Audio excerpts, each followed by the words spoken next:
Famille, tout va mal en Ukraine. Tout va mal en Ukraine. Actuellement, c'est gâté là-bas avec les manifestations. La population est en train de comprendre. Je vous avais dit que les vrais Ukrainiens sont contre cette guerre-là. Les vrais Ukrainiens, ils savent qu'ils ne doivent pas faire la guerre avec la Russie parce que c'est un même peuple. Zelensky aujourd'hui il est en train de comprendre que la population n'a plus peur. La population maintenant dit trop, c'est trop. Qu'est-ce qui s'est passé? Pourquoi les gens sont sortis dans les rues? Ils ont pris leur courage. Parce que sûrement, c'est beaucoup de choses qu'ils ont mis dans leur cœur. Et puis bon, ça a créé un boom dans leur cœur. Ils sont levés, ils disent donc trop, c'est trop. Et puis ils sont sortis dans les rues pour manifester. Qu'est-ce qui s'est passé?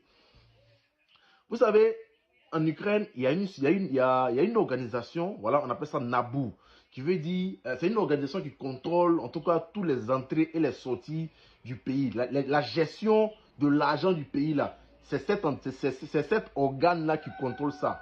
Maintenant, Zelensky a fait un communiqué, il a changé la constitution, il dit non, non, non, non, non, cet organe-là ne doit plus exister. Parce que cet organe-là, eux, leur travail, c'est de vérifier tout l'argent du pays, là, où ça rentre, où ça sort. Eux, ils doivent vérifier ça. NABU, voilà ça, il met ça ici, NABU, c'est cette organisation-là qui est là. Maintenant, Zelensky dit non, lui, il doit supprimer. Et puis, il a déjà supprimé ça.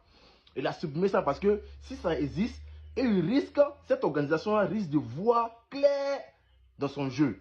Parce que chaque 6 mois, les ministres en Ukraine démissionnent. Ils démissionnent par corruption. Tu vois? Donc, Zelensky, le pouvoir là, il est devenu riche. Il a les immeubles un peu partout. On sent que ça va. Donc, les gens se posent la question. Est-ce que le gars pose publicitaire? Les gars, Mida, c'est une entreprise qui est basée en Russie. Ils ont la possibilité de transférer vos colis de Moscou à Abidjan, de Moscou au Bénin, de Moscou au Togo, de Moscou au Mali et vice-versa. Donc, si vous avez des enfants, je prends un exemple. Si tu veux envoyer un cadeau à la front russe, tu peux contacter Mida. Voici le numéro qui est là. Un exemple bref. Voici par exemple le 13, 8e mois 2025, c'est-à-dire que le 13 août, ils ont un voyage depuis Moscou à Abidjan. Donc, c'est simple. Vous savez aussi qu'en Russie, Western Union ne fonctionne plus. Tout ce qui est transfert d'argent, eux, tout ça là, ils gèrent ça. Tout ce qui est transfert de billets d'avion. Si tu veux venir en Russie, tu paies ton billet d'avion à travers Midas. Tout ça là, eux, ils gèrent ça. Donc, leur numéro, c'est en bas de la fiche. Contactez-les, vous allez gérer ça eux. Donc, comme je disais tantôt, Zelensky actuellement en panique. Donc, les Ukrainiens sont en train de se poser la question.